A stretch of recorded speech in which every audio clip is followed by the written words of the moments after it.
Hello and welcome to the very first episode of my tutorial series. Here we're going to be covering various different things that can help people make their bases or their homes look a little bit better. Now you don't have to use every single thing here, but some of them could help your base. Even one of them might help if you haven't seen it before. So let's get started, shall we? First up is a corner wall fountain. You can use these to add a little bit of life or detail to any of your worlds, or your base, or anywhere you see fit. Especially for those of you who favor fountains and water, these things are actually a very nice addition to any build. Now let's begin, shall we? To make one of these, you wall off the bottom area where the water will land in. This is going to be a one section of water, so that way all I need is a 1 by 1 area in the bottom, and the same for the top. Then you place your water. It's that easy. Now, you need to wall off the top before you put the water in. Otherwise it'll flow out the side and make a big mess. I will demonstrate that now as much as I don't want to, but it's better to see it than to learn yourself the hard way. See? It just goes everywhere, making a big mess. Even if I block it off, it still makes a big mess. And you still can't fix it. A lot easier. Whoops. See? See? You know what hard it is? There we go. Okay. There we go. That's a lot easier. As I was saying, make sure you wall it off first. That way it behaves itself. This next waterfall is a little bit larger and a little bit more complex, but it goes by the same principles. And this one assumes you actually dug out a small corner from your hallway or bend or whatever it is in your base that you want to head it into. This isn't as hard as it looks. It's actually quite simple, and I'll be going through this one as well. This is going to assume you've already prepared your area with a 3 by 3 by 3 hole. That's all you're actually going to really need for this one, and it's actually fairly simple. You can use the block of your choice. Again, I like the stone stairs, so I'm going to be using those. We're going to put them here, and here to keep it in. For a little bit of variety and texture, we're going to put a block. But you can put whatever you want. It's your base. A little bit more texture here. Make sure it holds all that water in. Alright. Once more, put the water in the top. I'm select the square all the way in the back and go from left to right. 1, 2, 3, 4, 5. This is actually really useful since you can use the infinite water trick inside one of these. And there you are. It looks fairly nice. In fact, it looks just like that one. Mostly. I forgot the torch. Good enough anyway. Next one up is one of my favorites. It's the waterfall doorway. It doesn't actually stop anyone or anything from going through, but it does look very nice, and it does serve as kind of a barrier. The only downside is to contain the water is you have to dig a small trench, but you can go right through it.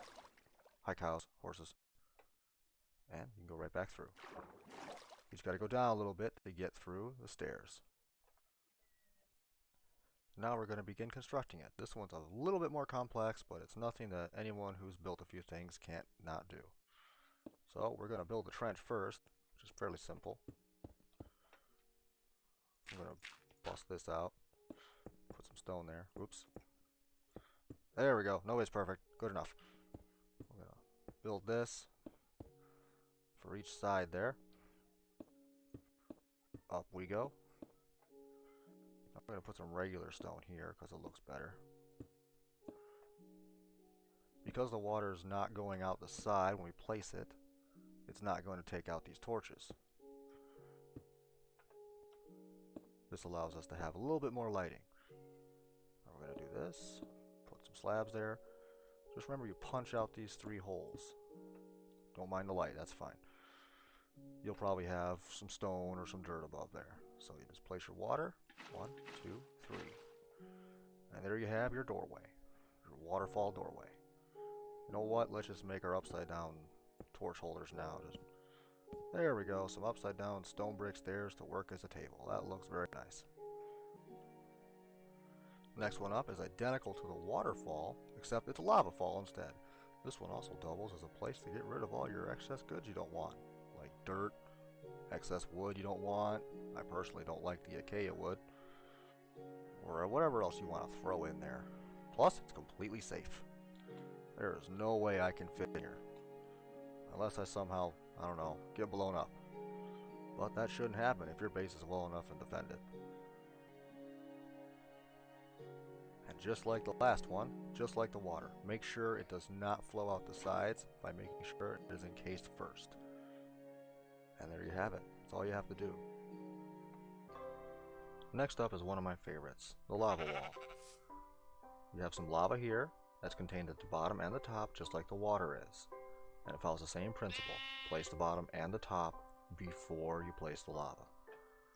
It's fairly straightforward, but I'm going to show you anyway. Here I'm using stone bricks, because I tend to like the stone brick texture over pretty much everything else. It's one of my favorites in this game, actually. There we go. We have the bottom and the top. Now we just place the lava. Make sure you do it slowly so you don't accidentally click the bottom of one of these and end up burning yourself alive. Because in survival, that would be pretty unfortunate if you were to just become encased in lava in your own home. Just because you want a little extra light. And there you go. And if you're feeling paranoid, there you go. Now you can be sure it's safe. The only downside to using this, stone bricks in my case, are a little bit less resistant to explosions. And creepers will take this out and flood the entire hallway. So make sure you have this in a nice, safe area where creepers aren't likely to spawn.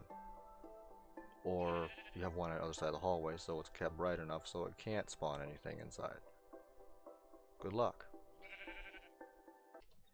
This next segment will be covering interior base design just a little bit. Now a lot of people actually build their mines like this. They just carve out a space and then line a wall of torches.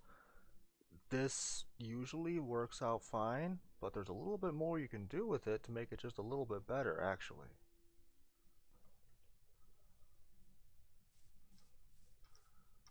With this one, the walls have been carved out again, but the dirt has been replaced with more of the same material to make it more uniform. In this case, it's stone. You can actually smelt this from cobblestone in the regular game, or you can use a different material, your choice. But you'll note the torches have been inset into the wall by one block and set on a block of a different texture with a inverted stair above them. This gives them a very nice recessed look. Now it looks a little bit more realistic here, especially with the added depth and textures. Now taking it a step further, you can line the walls top and bottom, or any other part of your walls if you have more complex walls than these, with different types of block textures themselves. This one is stone brick with stone, a little bit of adhesite added in, and just a little bit of cobblestone here and there to add a little bit of variety. It's not very much, but it works, and it makes it look a lot more realistic and lived in actually. And of course we have the torches sitting on their brick with a stair, and this time we've added a little archway of stone brick slabs. All in all, it comes together quite nicely. And the last step, complete with polished adhesite pathway and the lava wall from the previous tutorial area, comes together. It looks just brilliant. It looks great. And it also doubles as a secondary base defense for those of you who are a little bit redstone savvy.